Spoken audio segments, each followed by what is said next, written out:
The internet decided something about Caitlin Clark and Angel Reese a long time ago, that they hate each other. On a three. And look out, Caitlin Clark pushes Angel Reese, and Angel Reese gets right up into Caitlin Clark.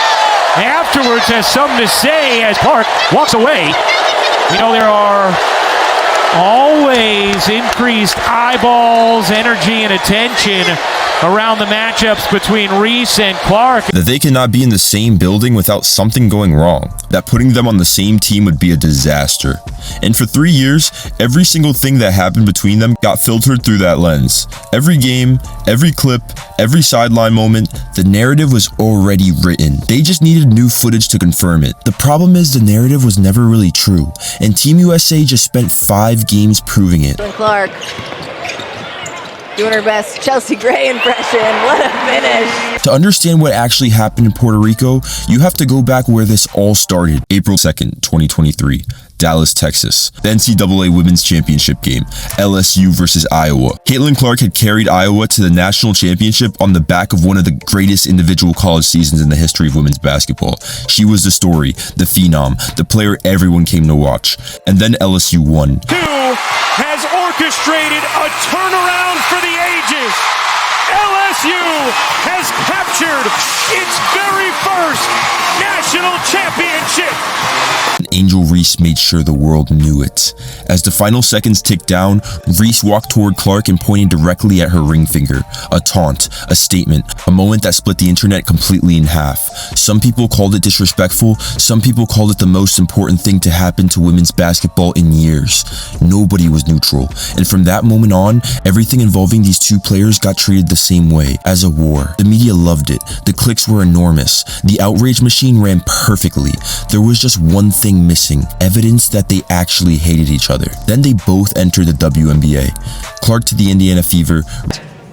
The Indiana Fever select Caitlin Clark, University of Iowa. Reese to the Chicago Sky. The Chicago Sky select Angel Reese, LSU. And every time their teams played, it became an event. Hard fouls, technical fouls, a flagrant, the all-star draft snub, every single interaction got dissected frame by frame. And look, some of it was real.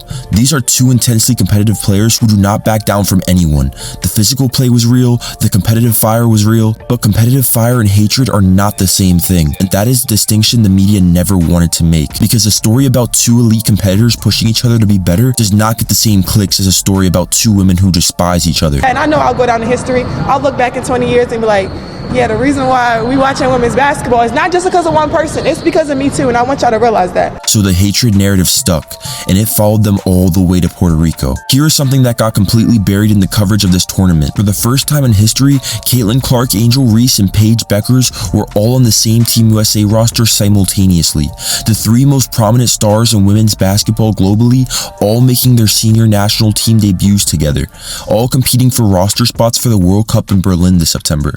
And they went 5-0. Team USA goes undefeated in the qualifying tournament, winning every game by an average of 42 points. Their closest game was a 14-point win over Spain, the only other undefeated team in the group. Clark came in returning from 8 months away from the court after a groin injury derailed most of her 2025 WNBA season. She only played 13 games last year, was never fully healthy, and rarely looked like herself. In Puerto Rico, she averaged 11.6 points and 6.4 assists in limited minutes. She had to learn how to play off the ball next to other elite players for the first time in her career. She handled it. She won the tournament MVP.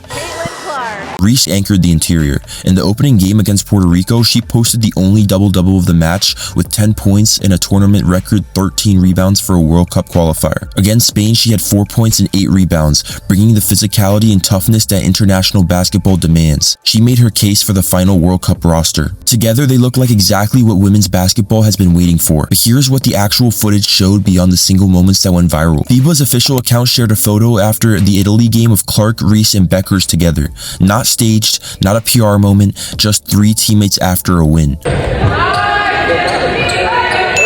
Clark found Reese on an inbounds play against Spain. Quick pass inside to Reese, bucket. Clark immediately ran over and gave her a high five. FIBA posted the clip and wrote, Caitlin and Angel on-court chemistry is undisputed. The comment sections told the real story. Fans who had spent 3 years being told that these two were enemies could not reconcile what they were watching, and one comment said something that actually matters. We on the same team, we cool. We not on the same team, I want to destroy you. Ask MJ about the Pistons. That is it. That is the whole thing. Competitive people compete hard against their opponents. They also go to war for their teammates. Those two things are not contradictions. They are the same trait. Here's what actually happened to the narrative this week. The missed high five clip dropped first. Dave Portnoy amplified it within hours. Every sports show picked it up by the next morning.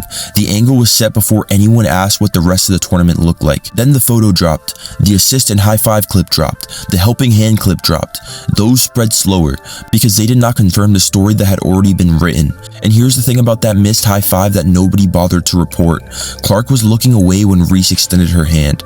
She likely never even saw the gesture. That detail was available in the same articles that ran the viral clip, and yet almost nobody included it. Because a story about a player who did not notice a high five does not get 30 million views, a story about two women who hate each other does. The World Cup is in Berlin, Germany this September. Team USA has already qualified. They have won 4 consecutive FIBA Women's World Cups and hold a record 11 overall titles. The final roster has not been named yet. Both Clark and Reese will have to earn their spots. The team is stacked with Olympic gold medalists including Kelsey Plum, Chelsea Gray, and Kalia Copper.